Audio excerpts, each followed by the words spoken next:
be honest. Yes, I did. Next question, please. Just last on sanctions. I did, yeah. If Senate Republicans want to push It's not a warning. I said I don't think it's appropriate. ሰላም ጤና ይስጥልን። ላይክ ሰብስክራይብ ሼር ማድረጉን እንዳትረሱ። ቢኒያም ካሴ ነኝ። የመካከለኛው ምስራቅ ጉዳይን አጋራችኋለሁ። የአሜሪካው ፕሬዚዳንት ዶናልድ ትራምፕ እስራኤልን ወይንም ጠቅላይ ሚኒስትር ቤንያሚን ኔታንያሁን አስጠንቅቀዋል። እንዲሁም በእስራኤል ላይ ጥቃት የሚሰነዝሩ ኃይላት እጃቸውን እንዲሰበስቡ ተጠይቋል። ያም ሆኖ ግን እስራኤል አደገኛውን ጥቃት በጋዛ አጠናክራ ቀጥላለች የሚሉ መረጃዎችን እንዲሁም ከኢራን በኩል ያለው የኒውክሌር ድርድር ምን ላይ ደርሷል የሚለውን በስፋት አስመለክታችኋለሁ። ቢኒያም ካሴ ነኝ። ዛሬ የዓለማችንን ፖለቲካ ከሚቃኙ ጉዳዮች መካከል አንደኛው የመካከለኛው ምስራቅ ፖለቲካ እንደሆነ በስፋት ይነገራል። ይህን ደግሞ ኢራንና እስራኤል የገቡበት ውጥረት የሚጠቁመው ሲሆን ሁኔታውን በተለያየ መንገድ መቋጨት ካልተቻለ ውጥረቱ አይደለም መካከለኛው ምስራቅን ሙሉ ዓለምን የሚያተራምስ ያደርገዋል። ጠቅላይ ሚኒስትር ቤንያሚን ኔታንያሁ ዛሬ ማሳሰቢያ ተሰጥቷቸዋል ቢባልም ማስጠንቀቂያ የሚሉትም አሉ። ከትላንቱ ዛሬ ወታደሮቻቸው ብርቱ እንደሆኑ ደጋግመው ይገልጻሉ። ለዚህም ደግሞ የዓለም አቀፉ መገናኛ ብዙሃን በራሳቸው የፖለቲካ ትርክትና አረዳድ ልክ ሀሳቡን ለማጋራት ቢሞክሩም ከእስራኤል በኩል ያለው ዝግጅት ኢራን ላይ ጥቃት መሰንዘር እየሆነ መጥቷል። ኢራን ደግሞ እጇን አጣጥፋ እንደማትቀመጥ ቀይ መስመሯ ከተጣሰ ከትላንቱ ዛሬ የበረታውን ጥቃት ልትሰነዝር እንደምትችል በግልጽ አቋሟን ያስቀመጠች ይገኛል። ሁኔታዎችን በዚህ ልክ ማየትና መቃኘት የዓለምን ፖለቲካ ግራ ያጋባውን መንገድ እንደ መፍታት ይቆጠራልና የዶናልድ ትራምፕ ማስጠንቀቂያም ሆነ ማሳሰቢያ በኢራን ላይ ያን ያህል የሚሰራ አይደለም እየተባለ ይገኛል። በእርግጥ ከኢራን ጋር ልንደራደር አሊያም ልንስማማ ተቃርበናል ትራምፕ ብለዋል። በርካታ ሰዎች ደግሞ የኒውክሌር ጉዳይ ግምት ውስጥ በማስገባታቸው የዓለማችን ፖለቲካም ከትላንቱ ዛሬ ተውሳስቦ ሊቀጥል የሚችልበትን አጋጣሚ የፈጠረ ያደርገዋል ተብሏል። የኢራን ፖለቲከኞች በራሳቸው መንገድ ፖለቲካውን የመቆጣጠር ህልም አላቸው ቢባለም ከትላንቱ ዛሬ የእስራኤሉ ጠቅላይ ሚኒስትር ቤንያሚን ኔታንያሁ ለእስራኤል ህልውና ራሳችንን አጠናክረን በመካከለኛው ምስራቅ ያሉ ጠላት የሆኑ ኃይላትን ሁሉ ማውደም አሊያም መደምሰስ አለብን ማለታቸው ውጥረቱ በእርግጥም ሌላ መልክ እንዲኖረው ያደርገዋል። የአሜሪካና የኒውክሌር ድርድር ይሳካ ዘንድ የጠቅላይ ሚኒስትር ቤንያሚን ኔታንያሁ ሚና ቢያንስ እንኳን ጥቃት አለመሰንዘር እንደሆነ እየተነገረ ነው። ይህ ማድረግ ደግሞ እሳቸው የሚችሉ በአሁኑ ሰዓት አይመስልም። የእስራኤል ህልውና የሚረጋገጠው ጠላት የተባሉ ኃይሎችን ሁሉ ማውደምና ማፍረስ ሲቻል ብቻ እንደሆነ ግልጽ በመሆኑ ታዲያ በርካቶች የኒውክሌር አረጫፎችን መታጠቅ የዓለምን ፖለቲካ በራስ መንገድ ከመቃኘት ባሻገር አቅምን እንደ መፍጠር ይቆጠራል ይሉታልና ሁኔታው በቀላሉ የሚታይ አይደለም። የአሜሪካና የኢራን የኒውክሌር ድርድር ለበርካቶች መፍትሄ መሆኑን በመካከለኛው ምስራቅ ያሉ ፖለቲከኞች ሀሳባቸውን ያስቀምጣሉ። ኢራን 3.67 በመቶ የሆነ ዩራኒየም የማበልጸግ አቅም እንዲኖራት 2015 ላይ የተደረሰው ስምምነት ቢደነግግም 20 በመቶ ከዛ ደግሞ 60 በመቶ በአጭር ጊዜ ውስጥ በመድረስ አሁን ወደ ኒውክሌሩ እየተንደረደረች እንደሆነ ይነገርላታል። ይህ ደግሞ ለነ ጠቅላይ ሚኒስትር ቤንያሚን ኔታንያሁ ሰላም የሚሰጥ አይደለም። ከዛም ባሻገር የአሜሪካው ፕሬዚዳንት ዶናልድ ትራምፕ ጥቃት እንዳሰነዝሪብኝ እስራኤል እባክሽ የሚል ጥያቄ ያነሱት ከዚህኛው አረዳድ አንጻር እንደሆነ ለመገመት ግልጽ ያደርገዋል። ሁኔታው ከትላንቱ ዛሬ ውስብስብ እንደሆነ በርካቶች ሀሳባቸውን ቢያስቀምጡም የእስራኤሉ ጠቅላይ ሚኒስትር ቤንያሚን ኔታንያሁም ሆኑ የአሜሪካው ፕሬዚዳንት ዶናልድ ትራምፕ ሀሳብ ሁኔታውን ሌላ መልክ ያሰጠዋል። ራፋኤል ግሮሲ ማለትም የአይኤኤ ዳይሬክተር ይህን ይላሉ። ዳኛው እኛ ነን፣ ነገር ግን ዳኛ ሆነን በመድረኩ ላይ የለንም፣ ምንም ይሁን ምን ግን ይቀጥሉበት የሚል ሀሳብ ሰጥተዋል። ያ ማለት እነ ዶናልድ ትራምፕ የሚያደርጉትን ውይይት ከአያቶላዎቹ ጋር አንዳች መፍትሄ ካላመጡበት በስተቀር ከትላንቱ ዛሬ ሁኔታው መልኩን ይቀይራል አሊያም አስቸጋሪ ይሆናል የሚል ትርጓሜ ይሰጠዋል። ዳኛው ማነው የሚለው ጉዳይ ከዚህ አንጻር ሊቃኝ ቢችልም የመንግስታቱ ድርጅትም ሆነ የአቶሚክ ኃይል ኤነርጂ የአቶሚክ ኃይል ተቆጣጣሪው ከአሜሪካ ፍላጎት ውጪ አንድም ጉዳይ እልፍ ማለት አይችሉም። የዚህ ማሳያው ደግሞ አሜሪካ ሀያላን መሆኗን ብቻ ሳይሆን በተለያዩ ጉዳዮች ከኢራን ጋር ያላትን ፖለቲካ በተለያየ ቅጽበት እየመዘነችው በመሆኑ ነው። የአሜሪካው ፕሬዚዳንት ዶናልድ ትራምፕ ደግሞ ሁኔታዎችን በራሳቸው መንገድ እንዲሁ ሊቋጯቸው እንደሚችሉ ቢናገሩም ከኢራን በኩል ያለው አስቸጋሪ ሁኔታ በቀላሉ የሚፈታ አይደለም፣ እኛ ቀይ መስመራችን የዋዛ አይደለም በሚል ሀሳባቸውን ለማጋራት ተገደዋልና እና አያቶላህ አሊ ኻሜኒ በቀላሉ ሁኔታውን ማየት አስቸጋሪ ያደርገዋል። የዓለማችንን ፖለቲካ የሚቃኙት ደግሞ እነዚሁ ሀገራት በመሆናቸው ከትላንቱ ዛሬ መፍትሄ ማምጣት አዳጋች ሊያደርገው እንደሚችል እየተነገረ ነው። በእርግጥ የፖለቲካውን አካሄድ የሚረዱት የአሜሪካ ፖለቲከኞች መፍትሄ ማምጣት እንደሚችሉ ደጋግመው እየገለጹ እያሳሰቡ ይገኛል። ጠቅላይ ሚኒስትር ቤንያሚን ኔታንያሁ ደግሞ በመካከለኛው ምስራቅ የሚወስዷቸው የሚወስዷቸው የበረቱ ጥቃቶችና እርምጃዎች የዓለምን ፖለቲካ በእጅጉ ሊቋጨው እንደሚችል ይነገራል። የአሜሪካው ፕሬዚዳንት ዶናልድ ትራምፕ እስራኤል ሆይ ከኢራን ጋር የጀመርኩትን የኒውክሌር ድርድር አታበላሽብኝ አሉ። ኔታንያሁንም አስጠንቅቀዋቸዋል። እስራኤል በየመን ሰና የመጨረሻውን አውሮፕላን በአየር ጥቃቷ አወደመች። አሜሪካና የኢራን የኒውክሌር ድርድር ዶናልድ ትራምፕ ለስምምነት አቀርቤዋለሁ አሉት። ነገር ግን ውስብስብ መንገዶች መቼ ቋጯቸው? እስራኤል በዌስት ባንክ የሰፈራ ማስፋፊያን ይፋ አደረገች።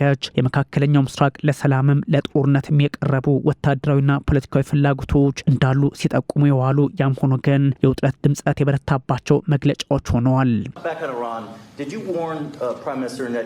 ወደ ኢራን እስቲ እንመለስና ጠቅላይ ሚኒስትር ቤንያሚን ኔታንያሁ ድርድሩን እንዳይበጠብጡ በሚል ማስጠንቀቂያ ሰጥተዋል። ባለፈው ሳምንት በስልክ ስታወሩ አስጠንቅቀዋቸዋል ኔታንያሁን ለማለት ነው። Be honest. Yes, I did. እውነት ለመናገር አዎ። ቀጣይ ጥያቄ ባካችሁ። አዎ አልኩ እኮ። እንደዛ አይደለም፣ ማስጠንቀቂያ አይደለም፣ ትክክለኛው አገላለጽም አይደለም። ይህ ትክክለኛ አነጋገር አይደለም። ጥሩ ውይይት አድርገናል። በአሁኑ ሰዓት ጥቃት መሰንዘር አግባብነት እንደሌለው አውርቻችኋለሁ። የአሜሪካው ፕሬዚዳንት ዶናልድ ትራምፕ የሀገር ቤት ግፊታቸውንና የመንግስታቸውን ፈተናዎች በመካከለኛው ምስራቅ በተለይም የኢራንን የኒውክሌር ጉዳይ መላ ካላበጁለት ጫናው ከውስጥም ከውጭም ይሆንባቸዋል ተብሏል። ያ ካልሆነ ደግሞ የደከሙ መስለው እንዲታዩ ያደርጋቸዋል። ቱጃሩ ኤለን መስክ ዶጅን ለቀኩ ሲል የፌዴራሉ ፍርድ ቤት የትራምፕን ታሪፍ ሲያግድ በሃርቫርድ ያለው ወቀሳ ሲበረታባቸው ትራምፕ የፖለቲካውን ግለት በኢራን የኒውክሌር ድርድር እንደማቀዝቀዣ መጠቀም ይፈልጋሉ። ልንስማማ ተቃርበናል ያሉትም ለዚህ ነው እየተባሉ ይገኛል። ያም ሆኖ ግን ዶናልድ ትራምፕ አስተዳደራቸው ከኢራን ጋር ልንስማማ ተቃርበናል ማለቱ በግላቸው የእስራኤሉን ጠቅላይ ሚኒስትር ቤንያሚን ኔታንያሁም ድርድሩን እንዳያበላሹባቸው ማስጠንቀቂያ ሰጥተዋል በሚል ፖለቲካዊ ግርግሩን ሌላ መልክ እየሰጠ ቢገኝም መሬት ላይ ያለው ሀቅ ግን የተለየ ሆኖባቸዋል። በመካከለኛው ምስራቅ በአምስተኛው ዙር ድርድር ሲገናኙ የትራምፕ የቀጠናው ልዩ ተወካይ ስቲቭ ዊትኮቭ እና የኢራኑ የውጭ ጉዳይ ሚኒስትር አባስ አራግቺ ልዩነታቸውን አጥብበው ሰላም ይወርዳል የሚል ተስፋ የሰነቁት ትራምፕ ከመግለጫ ይሻገርላቸዋል ወይ የሚለውን ጊዜ መጠበቅ ቢያስገድድም ኔታንያሁ ጥቃት ካልሰነዘሩ ከቴህራን ጋር በሰላም እንቋጨዋለን ፍላጎታቸው ብቻ ሆኖ ይቀራል። በኦማንና በጣሊያን የተደረጉት ውይይቶች ፍሬ ያፈራሉ። ለዚህ ደግሞ እስራኤል ኢራን ላይ ጥቃት እንዳትሰነዝር ወይንም ከቴህራን ጋር የተጀመረ ውይይት እስከሚጠናቀቅ ጊዜ እንዲሰጧቸው ለኔታንያሁ ነግሯቸዋል። ለመፍትሄ አሁን ተቃርበናል። የኔታንያሁ ጥቃት በአሁኑ ሰዓት ደግሞ የኒውክሌር ድርድሩን የማስቀረት ነው ብለዋል ሪፐብሊካኑ ዶናልድ ትራምፕ። እስራኤል በ21900 ስኩዌር ኪሎ ሜትር ስፋቷ መጠነ ሰፊ ወታደራዊ ልምምድ በተለይም የአየር ኃይሏ ሰማዩን አጨናንቆታል የሚለው መረጃ አያቶላ አሊ ሐመኒን አይደለም የመንግስታቱ ድርጅትን ዋና ጸሐፊ አንቶኒዮ ጉተሬስ ጭምር ያሳሰበ ጉዳይ ሆኗል። ኢራን ለመንግስታቱ ድርጅት እስራኤል በቴህራን ላይ አንዳች ጥቃት ከሞከረች እርምጃም እንወስዳለን፣ አለፍ ሲልም ቀጥታ ኃላፊነቱን የምትወስደው ዋሽንግተን ጭምር ናት ማለቷ በእርግጥም ድርድሩን ጥቃት ከተሰነዘረ ፈተናውን ያበሰዋል። እስራኤል በኢራን ላይ ጥቃት መሰንዘሬ አይቀርም፣ ለዛውም ዩራኒየም የምታበለጽግባቸውን ቡሻህር፣ ናታንዝ፣ ኢስፋሃን፣ ቴህራን፣ ፎርዶ፣ አራክ ፓርችንና መሰሎቹ ላይ ማለቷ ስጋት የተደቀነበት የድርድር አካሄድ አድርጎታል። እምነት እኮ የለም፣ ማንንም አላምንም። ስለዚህ እምነት የለም። ከተቆጣጣሪዎች ጋር ስንገባ ጠንካራ መሆን እንፈልጋለን። የምንፈልገውን ሁሉ እንወስዳለን። የምንፈልገውን ሁሉ ማንም ሳይሞት እንመታለን። ማንም ላቦራቶሪ ውስጥ ሳይኖር እናወድማለን። ነገር ግን ይህን ማድረግ በአሁኑ ሰዓት ግን አስፈላጊ እንዳልሆነ ነግሬያችኋለሁ። ምክንያቱም አሁን ለመፍትሄ ተቃርበናል። በቴህራን በኩልም በየትኛውም መንገድ ለእስራኤል ምላሽ ሳንሰጥ እጃችንን አጣጥፈን አንቀመጥም በመሆኑ የመካከለኛው ምስራቅ አሁናዊ ወታደራዊ ቅኝት በቴል አቪቭና በቴህራን ፖለቲከኞች የንዋጋለን የፖለቲካ አካሄድ ልክ እየሆነ መምጣቱን በግልጽ የሚጠቁም ያደርገዋል። ትራምፕ ጉዳዩን በሰላም ለመቋጨት ተቃርብ ያለው ይበሉ እንጂ ያሉት ፍላጎቶች የሚቀራረቡ ሳይሆኑ የሚራራቁ እየሆኑ መጥተዋል። ኢራን ዩራኒየም ማበልጸጓን ለመግታት ዋሽንግተን የቴህራንን ሀብት በማዕቀብ እንዳይንቀሳቀስ ያደረገችውን መልቀቅ ለንጹሃን መሰረተ ልማትና ኢነርጂ ዩራኒየም ማበልጸግን መፍቀድ ይጠበቅባታል። ፖለቲካዊ ስምምነቱ በዚህ ደረጃ መሆን እንዳለበት የአያቶላ አሊ ሐመኒ እምነት ጭምር ሆኗል። ይህ ደግሞ በአሜሪካ ፖለቲከኞች በኩል ተቀባይነት ያለው የማይመስል ሆኖ እየተመዘገበ ነው። ዜሮ ዩራኒየም ማበልጸግ አቅም ይኑራት፣ ያ ካልሆነ ቀይ መስመራችን ተጣሰ እንለዋለን ያሉት ተደራዳሪው ራሳቸው ዊትኮፍ በመሆናቸው ጉዳዩ አስቸጋሪ ሆኗል። በ2015 አምስቱ ቋሚ የጸጥታው ምክር ቤት አባላት አሜሪካ፣ ቻይና፣ ሩሲያ፣ ፈረንሳይና ብሪታንያ ሲደመር ጀርመን ጀርመን፣ አውሮፓ ህብረት በታዛቢነት ከኢራን ጋር ያደረጉትን ስምምነት ሳይቀጥሰው ቴህራን 3.6 በመቶ ዩራኒየም ማበልጸግ እንዳትችል የማድረጉ አካሄድ በዋይት ሀውስ ሰዎች በኩል ዛሬ እንዳለ ተነግሯል። ራሳቸው ትራምፕ ጥለውት የወጡትን ድርድር 2015 ላይ በ2025 ቢመለሱበትም የኢራንን ፖለቲከኞች ነጥብ ማስጣል ሊያዳግታቸው እንደሚችል እየተነገረ ነው። ይህ በጽዮናውያኑ አገዛዝ የተፈጸመ የዘር ፍጅት ነው። ይህ የታሪክ መቅዘፍት ሆኗል። ለዚህ ወንጀል ደጋፊ የሆነ ሰውና ከጀርባ ያለው ሁሉ መወገዝ አለበት። ሁሉም ዓለም፣ ከምንም በላይ ሙስሊሙ ዓለም ፍልስጤማውያንን ማስታጠቅ አለበት።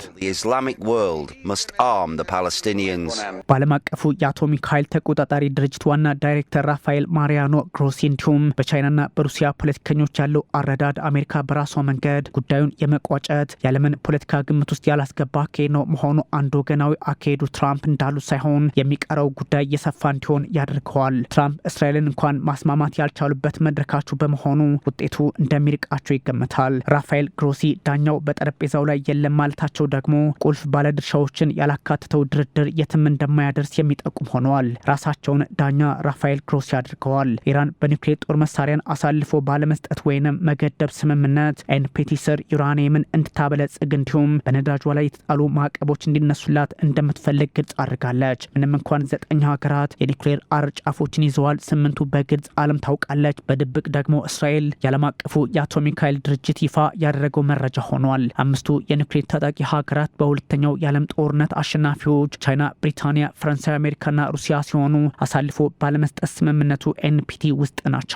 ህንድ፣ ፓኪስታንና ሰሜን ኮሪያ በግልጽ አስፈሪውን የጦር መሳሪያ ሲታጠቁት ያው እስራኤል በሚስጥር ኢራን ደግሞ ተቃርባለች በሚለው እርግጠኛ ሆኖ ግን የእስራኤል ቢጤም ሆና ሊሆን ይችላል በሚለው ሀሳቦች እየተጋሩ የቀጠለበት የኒውክሌር ትጥቅ የሀገራት ዝርዝር ሆኖ ተመዝግቧል። IAEA የአሜሪካ ተቆጣጣሪዎች ወደ ቴህራን ገብተው ኒውክሌሩን ሊያዩ የሚችሉበት ስምምነት እንደሚኖር ያለውን ተስፋ ቢያስቀምጥም ኢራን ዋጋ የከፈልኩበት በመሆኑ የኒውክሌር ድርድሩ እንዲሁ የሚታይ አይደለም በሚል እንደሞገደች ነው። አባስ አራግቺ ከባድ ዋጋ ከፍለናል፣ ሌላውን ተዉት፣ የኒውክሌር ሳይንቲስቶቻችንን በግድያ አተናቸዋል ማለታቸው ሁኔታውን አስቸጋሪ ያደርገዋል። አያቶላ አሊ ኻሜኒ መፍትሄ ማምጣት ካልተቻለ ክብራችን ካልተጠበቀ በቅርቡ ኒውክሌር ታጥቀን እንዳናርፍ አይነካኩን ብለውትም አርፈዋል። ኢራን ከ3.67 ከ20 ከዛም ከ60 በመቶ በላይ ዩራኒየም ማበልጸግ የቻለች ሀገር ሆናለች። ይህ ፍጥነት ደግሞ በቀናቱ ውስጥ 10ኛዋ ኒውክሌር ታጣቂ ሀገር በዓለም ላይ ሊያደርጋት ይችላል። የአሜሪካና የኢራን የኒውክሌር ድርድር ይሳካ ዘንድ ጠቅላይ ሚኒስትር ቤንያሚን ኔታንያሁ በቴህራን ላይ ምንም አይነት ወታደራዊ እርምጃ እንዳይወስዱ ማድረግ ወሳኝነት እንዳለው ይነገራል። የኢራንና የአሜሪካ የመደራደሪያ መድረክ በግልጽ ባይሆንም እስራኤል እጅሽን ሰብስቢ የኒውክሌሩ መደራደሪያ የቀጥተኛ መድረክም ሆኗል።